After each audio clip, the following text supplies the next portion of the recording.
যাত্রী ভোগান্তির ক্ষতে মলম লাগাতে এবার বড়সড় ঘোষণা করল ইন্ডিগো।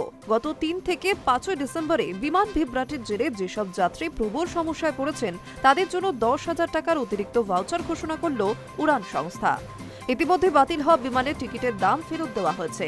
এবার আরও বড় ক্ষতিপূরণের পথে ইন্ডিগো। গত সপ্তাহে একের পর এক উড়ান পরিষেবা বাতিল করেছে ইন্ডিগো। তার জেরে ব্যাপক ভোগান্তির শিকার হয়েছেন আমজনতা। ৮ দিন ধরে প্রবল সমস্যার পরে অবশেষে কড়া পদক্ষেপ করেছে কেন্দ্র।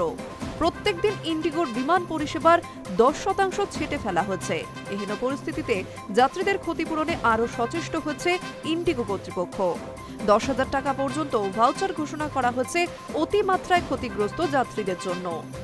বৃহস্পতিবার ইন্ডিগোর তরফ থেকে বিবৃতি জারি করে বলা হয়, বিমান ছাড়া ২৪ ঘন্টা আগে পর্যন্ত যাদের উড়ান বাতিল হয়েছে সেসব যাত্রীদের দেওয়া হবে ক্ষতিপূরণের ভাউচার। ৫,০০০ থেকে ১০,০০০ টাকা পর্যন্ত ছাড় দেওয়া হবে। বিমান যাত্রা দৈর্ঘ্যের উপর ভিত্তি করেই নির্ধারিত হবে ভাউচারের অঙ্ক। আগামী ১২ মাসের মধ্যে ইন্ডিগো বিমানের টিকিট কাটলে এই ভাউচারের মাধ্যমে টিকিটের দামে ছাড় পাবেন যাত্রীরা। তবে বিমান বাতিল হওয়া সমস্ত যাত্রীকে দেওয়া হবে না এই ভাউচার। যারা অতিমাত্রায় ক্ষতিগ্রস্ত হয়েছেন কেবল তারাই এই ভাউচার পাবেন। উল্লেখ্য, ভারতে অন্তর্দেশীয় উড়ান পরিষেবার অন্তত ৬৫% নিয়ন্ত্রণ করে ইন্ডিগো। প্রতিদিন উড়ানের সংখ্যা ২৩০০টি। সেই পরিষেবা সম্পূর্ণরূপে মুখ থুবড়ে পড়েছে গত সপ্তাহে।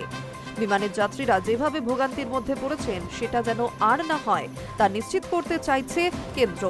উড়ান কেড়ে নেওয়া ছাড়াও ইন্ডিগোর উপর বড়সড় জরিমানা বসানো হতে পারে, শাস্তি পেতে পারেন আধিকারিকরাও। High news network.